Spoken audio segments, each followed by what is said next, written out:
Alright, so I forgot to do an intro for this next video, and I didn't want to have to go back all the way out to my shop and do one. So we're going to do an intro right here because I'm lazy. This is alright, what's next? Stage 2 of making a wooden pin. This is where we're going to go ahead and glue the tube in and barrel trim and turn it on the lathe and assemble it. So let's get it done. Okay, pin blank is all fully glued up. It's got the nice little 4-side pattern. So now we need to clean up these edges, cut the blank to length for the pin kit that we're going to use, and then drill it and epoxy the tube in. I get these kits from a company called Penn State, not like the college, but it's spelled slightly different. This is a Anvil EDC kit. It's just a little click type pen. I really like these things. It is what this style of pen is. It's the one I carry every day. So first thing we gotta do, get the tube out, put it on the blank.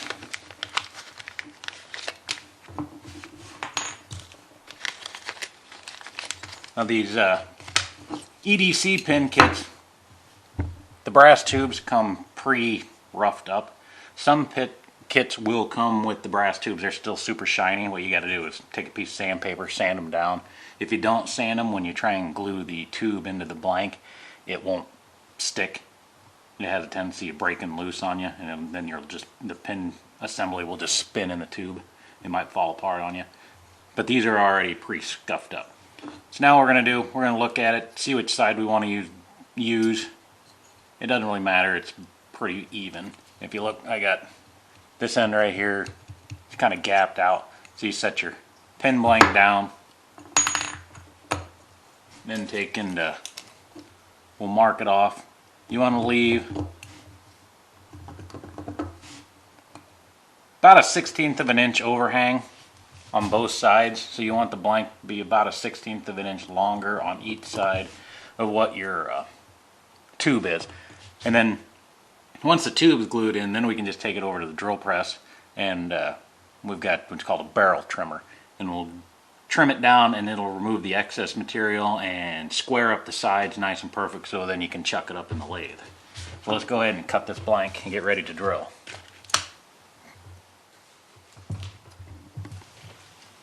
Okay, we got our 2 marks on here. We'll go ahead and cut them off, and then we'll cut all this excess material off so it'll set in the vise properly.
I did a super awesome job. I went ahead and just gouged the crap out of it because I don't know what I'm doing. But that's alright.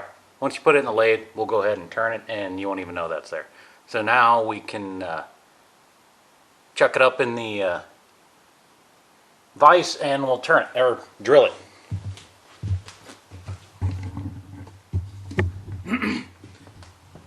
Alright, this is a pin blank vise. It's meant just specifically for drilling these things out. It's got little grooves in here. That drops down in there. And all you gotta do, tighten it down, and your blank is locked in. Now, I always keep a small block of scrap down in there. That way it lessens any blowout that you might have when the drill bit goes all the way through. So you drop that in there, lock it down. We got the barrel trimmer in there right now. We got to remove the barrel trimmer, go get the chuck key. We'll take that barrel trimmer out, and this pin kit is going to take an 8mm drill bit. So let's go get the barrel trimmer. Chuck key is over here in the chuck drawer.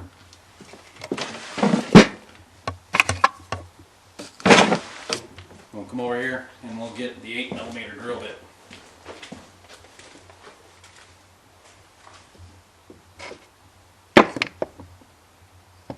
Right here, 8mm drill.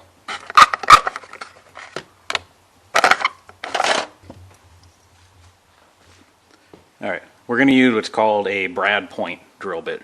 It's got this nice little tip on there. It will self-center really nice. That's what we're going to use. Alright, just the height of your drill press.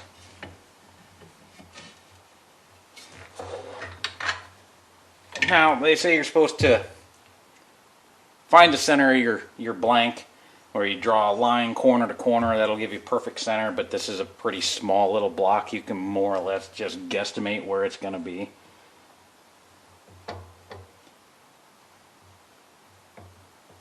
Alright.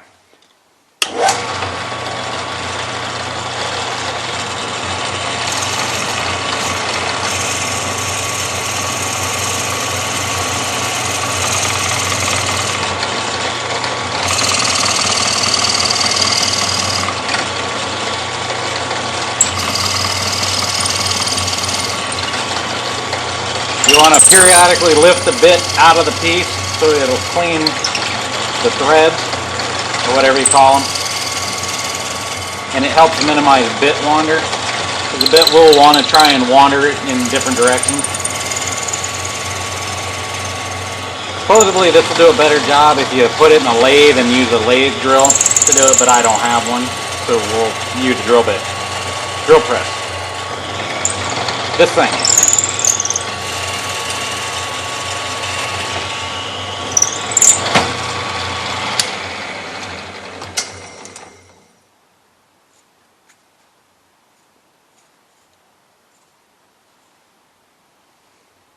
It didn't quite come out completely center, but it'll be alright. It picks up all four colors nicely all the way around.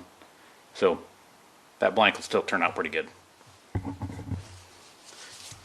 Okay, now we got to mix up some 2-part epoxy and glue the tube in.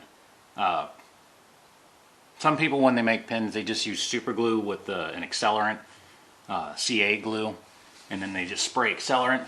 And apparently that works. I don't know. I've never used it, but I've heard over time that the glue will become weak. It loses its bond, and then your tube will spin, and then your pin isn't any good anymore.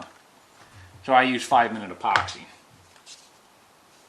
Downfall to this is you have to wait for it to dry. Where the super glue with the accelerant, it's done, it's ready to go, and you can turn the pin immediately. Where this, I'm gonna have to wait till tomorrow to turn it, and it's kind of messy. So, gloves.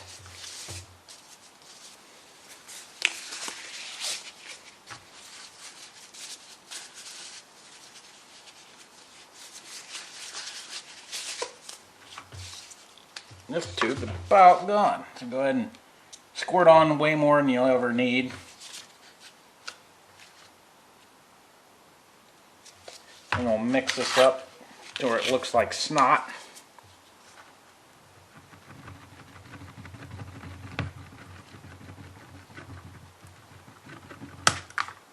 Shit.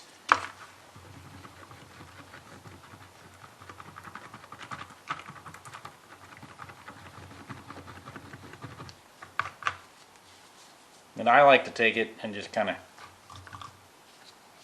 well, that ain't working. That end's too big. Get it down in there, and then I smear the inside of the blank with it. Try and make sure I got good coverage on all the surfaces.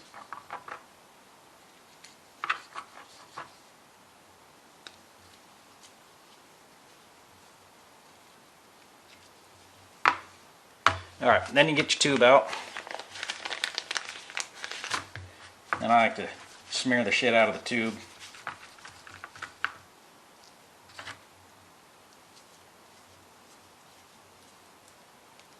And they've got fancy little installer tools and shit that you can buy for this, but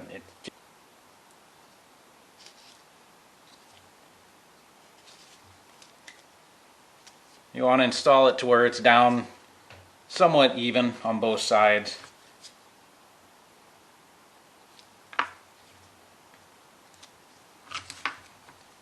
Don't have to worry too much about the excess inside of the tube, because the next step we're going to use a barrel trimmer, and the barrel trimmer will go through and will remove all of the epoxy resin out of the tube, plus we'll be able to grind off this extra wood down to the tube itself.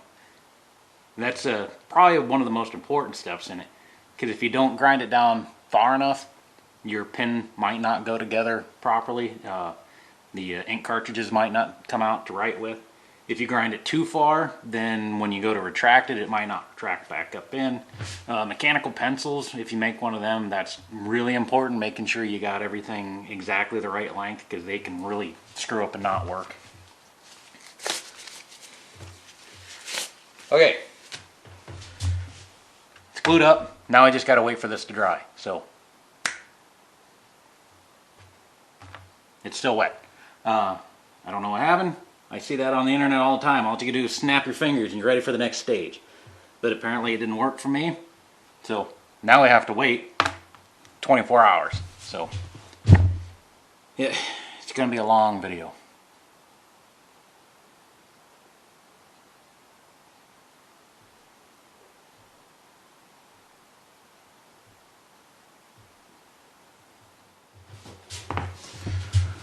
Okay, so the epoxy is finally cured. It took 7 days, or at least that's how long I waited to come and check on it. I got the job. Now what we got to do is barrel trim this. By barrel trimming it, we got to take this little tool right here. This piece right here will go down through that brass tube, and it will clean all the resin out of the inside of that tube if there is any. There's quite a bit on this end because it won't slide in there. But this will grind it out, and then these teeth, they will remove the wood off of this end, grind it down flush to where the blank is even with the brass tube on the inside. You got to do that, that way when you assemble your pin, it will assemble properly. If you don't grind enough wood off, the blank will be too long and your pin might not work properly. If you grind off too much and grind the blank out, when you go to assemble it, the pieces might not fit in there. You won't be able to get the ink cartridge in. So you got to be careful when you do this step. So it's important that you probably have 5 or 6 beers before you get started. That way you got a good buzz going, so you can pay real close attention to what you're doing. This is a universal barrel trimmer. It comes with a little wrench to take it apart, 4 different barrel inserts for the different sizes of pin kits that you might get. I got that. I think it's like 35, 40 bucks for the universal kit. You can get individual ones for whatever pin you might be making, but you might as well just get the universal one because you're gonna upgrade. You're gonna do all kinds of different pins if you like doing this shit. So now we need to go to the drill press, lock this down in the pin blank vise, and we'll barrel trim it.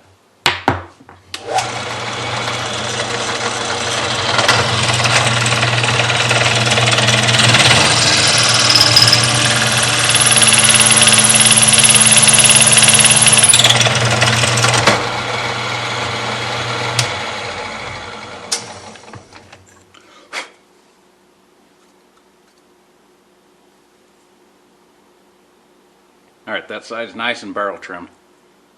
Now all this excess, it'll just flake off when we put it in the lathe and turn it. But now we got a nice, really flat surface for when we put it in the lathe. This thing will be nice and straight. When we turn it, you put the pin parts in here. It'll sit good and flush. You'll have a nice flat surface.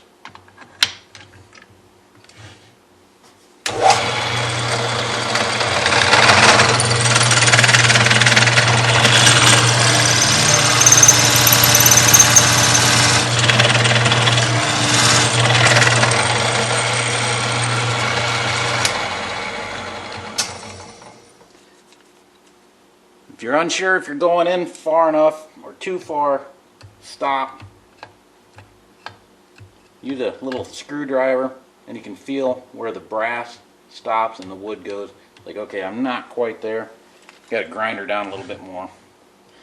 I kind of cut this blank a little long, but that's all right.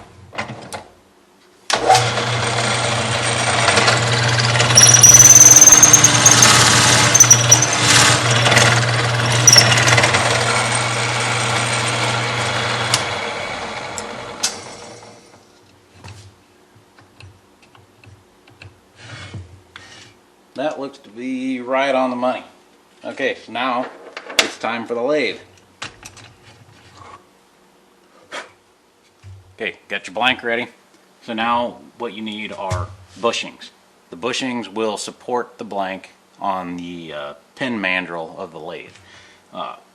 Each different type of kit that you have, like this is an 8mm tube, so you need an 8mm bushing. There's 7mm, 10mm, 3/8, 11mm, but we're going to use the 8mm. I've got all my bushings, drill bits, and everything separated out.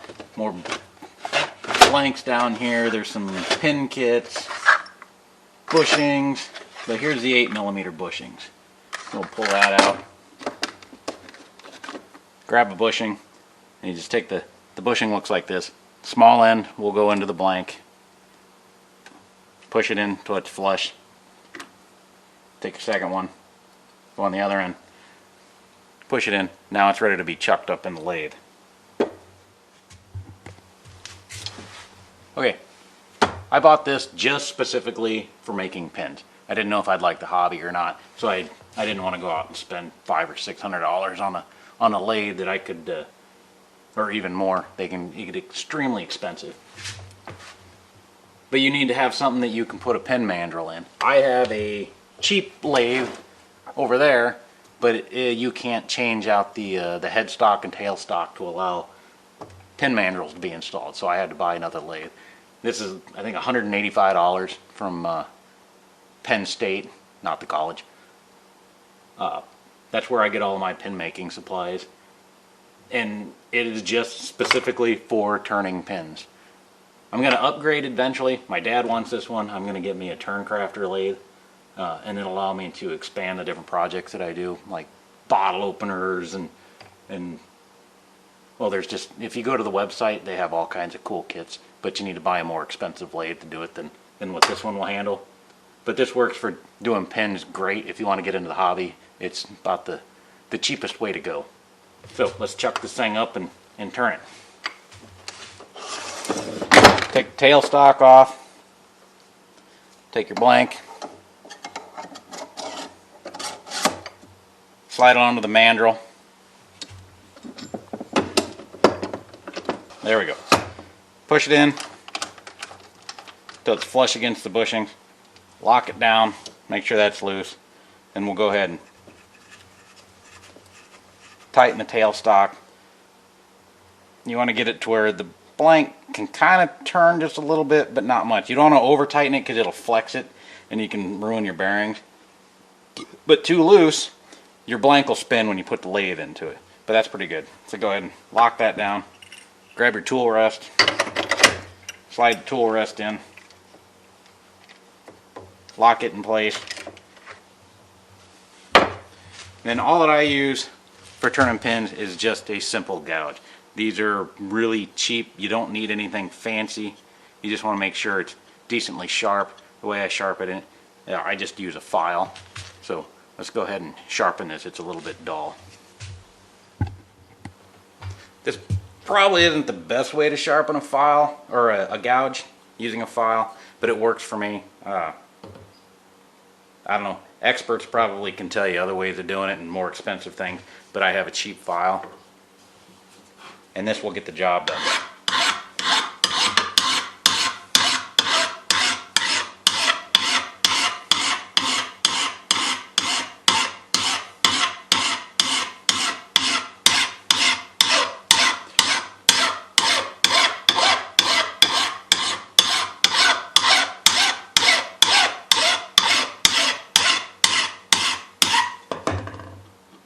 Alright, that's got a good edge on it.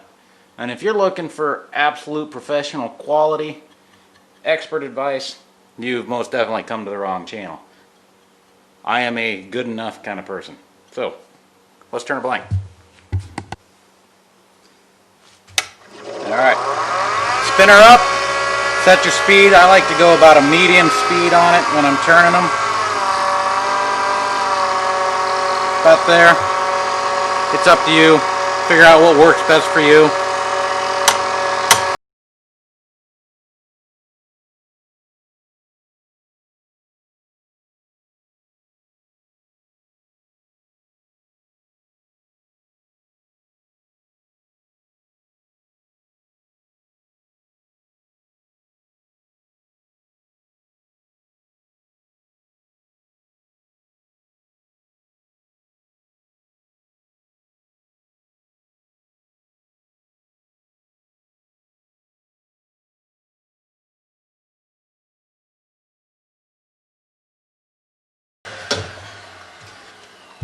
Tool rest out of the way. I know what you want. Sanding pack. 150 grit all the way up to 600 grit. So you got to sand it all the way through each of the grits. Let's tear off a small chunk.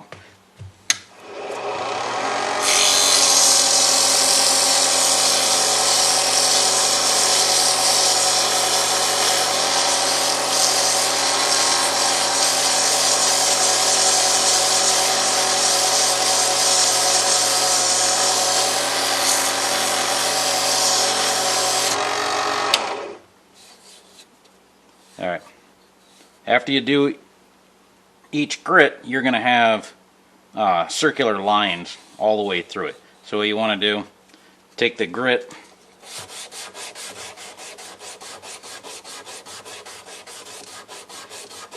sand it out side to side, and remove any of those circular lines before moving on to the next grit. You don't want to really have any appearance of lines in the wood before moving on, because the next grit just won't get the previous grit's lines out.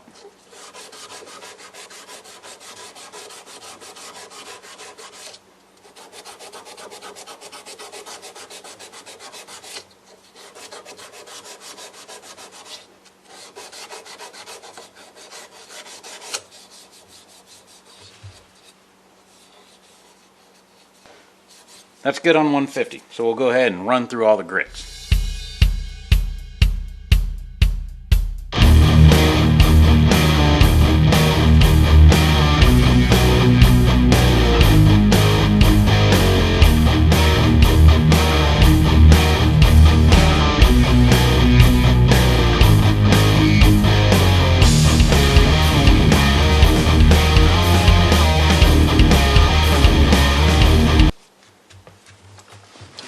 Alright, now you got it fully sanded, you got to put a finish on it. There are just tons and tons of different ways to do finishes. Every person that makes a pen probably does their finishes different. This is the way I do it, this is the way I like to do it. It's really freaking simple to do, makes really good solid finishes that will last for a long time. There's super glue or CA glue finishes that you can do, all kinds of different polishes and that, but this is how I do it. So if you get into the hobby and you want to figure out something else, go for it. The first step, need Triple E Ultra Shine. This is just basically a paste buffing compound. It's kind of like 12,000 grit sandpaper. So what you can do, get yourself a little cloth. I use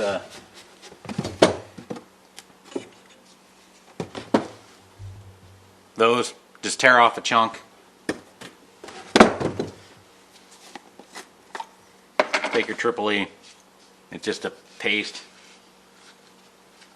Scrape some out on your cloth. Rub it all over the blank.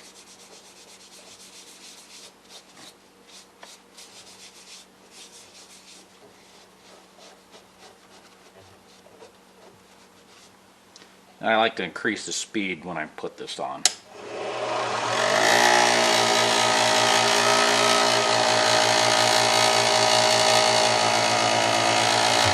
Go ahead. Buff it till it starts to get a good shine. You'll be able to see the light start reflecting off of it good.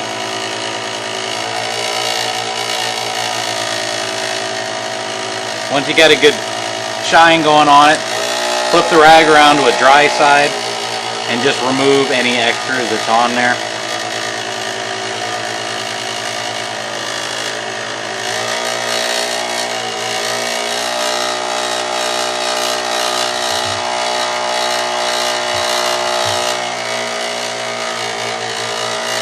Keep using the rag until it doesn't leave crap all over it anymore, where it's good and clean. Yeah, it's not putting any residue down.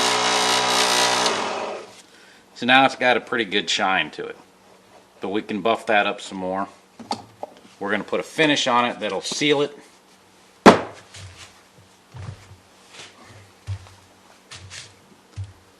And I use, it's called Shell Wax. They've got paste Shell Wax. I have the liquid bottle. When you use this liquid, I recommend getting actual cloth. You can buy a bag of painter's rags really cheap at a big box store, hardware store like Menards. You can use them white rags that I just use for the Triple E, but it has a tendency of grabbing and sticking to it, and that is a pain in the ass. Then you end up having to go back through and refinishing. So just save yourself the trouble and buy yourself some cheap freaking cloth rags. Yeah, just something like this. Paint and cleaning rags. I don't know, $3 or something for a bag like this. It'll last a long time. They're lint free. Make sure they're lint free, otherwise that stuff sticks to everything. And then just cut off a little square like this. Then you just fold it up a couple of times, make a nice little square, shake up your Shell Wax.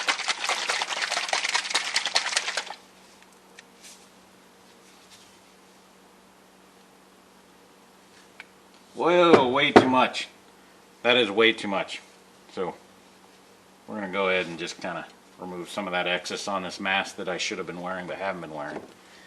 Alright, so now you just take it, wipe it on. Now this stuff is heat activated, so what you want is to make sure that you get this thing spinning pretty fast, and you got to hold it. You might even want to wear gloves, but I don't like to wear them because I like to be able to feel the heat so I know it's actually getting hot, and it will put a nice hard coating on here.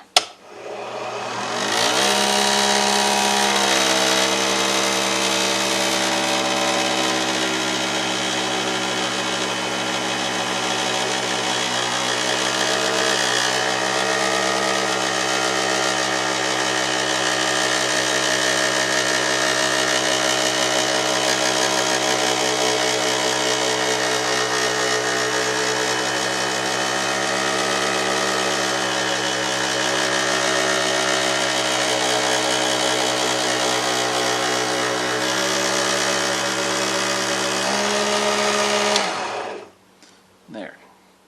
See how much shinier that is now?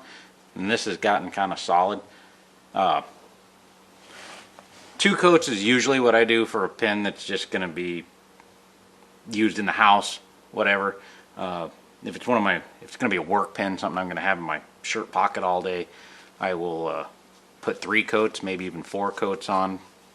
So we'll just do 2 coats. That's usually sufficient.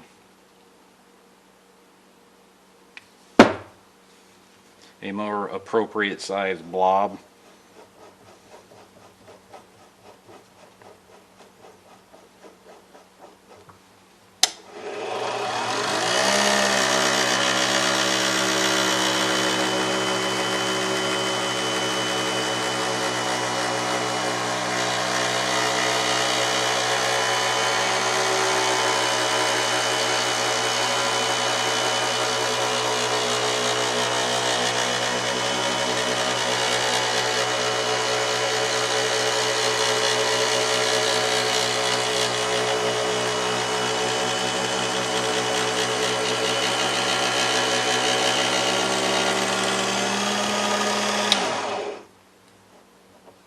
And that's it. The pin is ready to be assembled. So let's unchuck this from the lathe. Just loosen her up.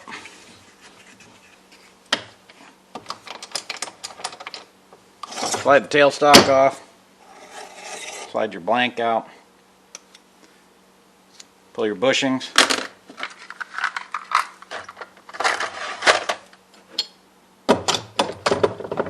Worry about the tailstock later. And that's it. So now we can go over to the bench and assemble it. Okay. Got the remaining of the kit. Get your instructions out. They're usually relatively clear. They're not overly difficult to put together. Some pins can be a little bit more of a pain in the butt. It starts out with your basic instructions, how to turn a blank, and then you've got assembly. This side here has got a diagram of what all the different parts are. So when you're doing the assembly side, it says press front grip into smaller side of pin barrel. Go and find front grip. It'll give you a picture, tell you what it is. Dump out all your parts.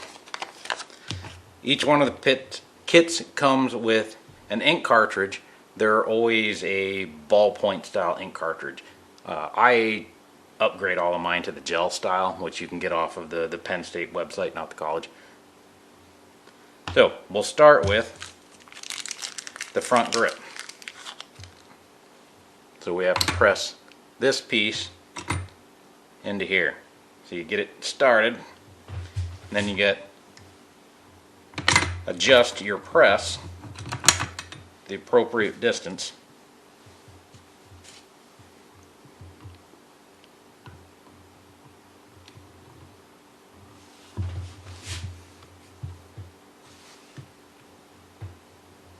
And just pull it in until it sits flush. Now this press, this is also a disassembly press.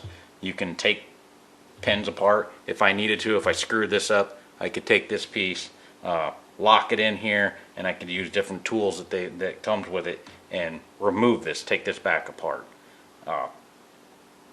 You don't have to have one of these. It's more expensive. I actually started with a really inexpensive pin press. It was like 30 bucks. The only thing it would do was press it together. But I didn't have it mounted solid, and I ended up bending the damn thing. And I screwed up the pin for somebody that I was making one for, so I had to disassemble it. So I went and spent, it was like $75 for this. Alright, that piece is done. So now, next, press cap nut into opposite end of barrel. So now you got to find what the cap nut is. Cap nut.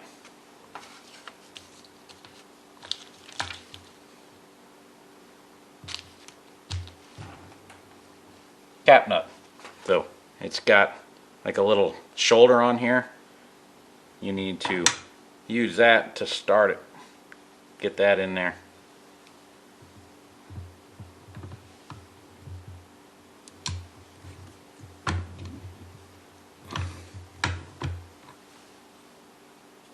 Alright, that's pressed in flush.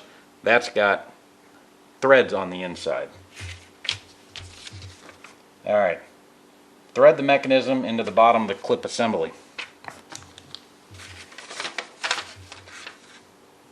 Clip assembly, plunger, Schmidt mini mechanism. So we need to take the mini mechanism and thread it into the bottom of this assembly. Another nice thing, if you want to get selling drugs, it comes with tons and tons of little baggies that you can put your heroin in.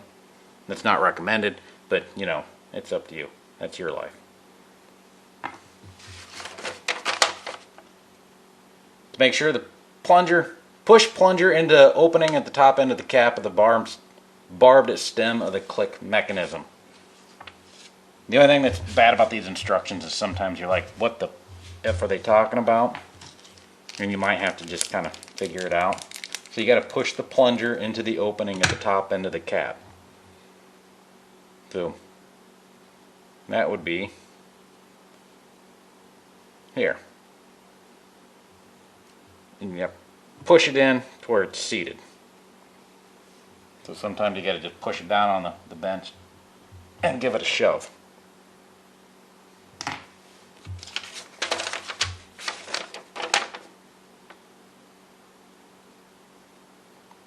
Now, clips should be loose prior to threading assembly into cap nut to prevent barrel damage. So, you got your clip here. They put it on upside down so that you can actually thread this in. What you do is you just slide this down in here.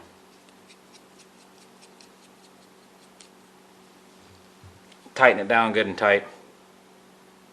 Then it doesn't come with the wrench, which is annoying because trying to find an Allen, I have both metric and standard Allen wrenches, and I can't find one that will fit this. So what I ended up doing, just taking my Craftsman multi-tool, cracking it loose.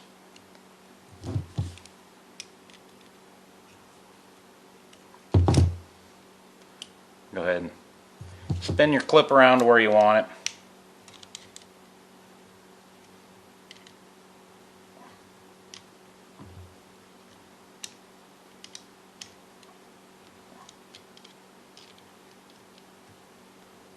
And then just tighten the shit out of that thing. That way it doesn't frickin' wiggle.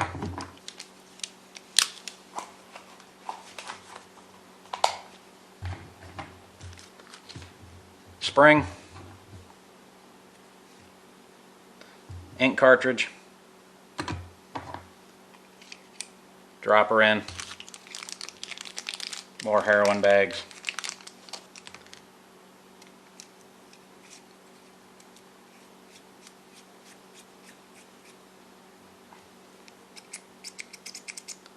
perfect.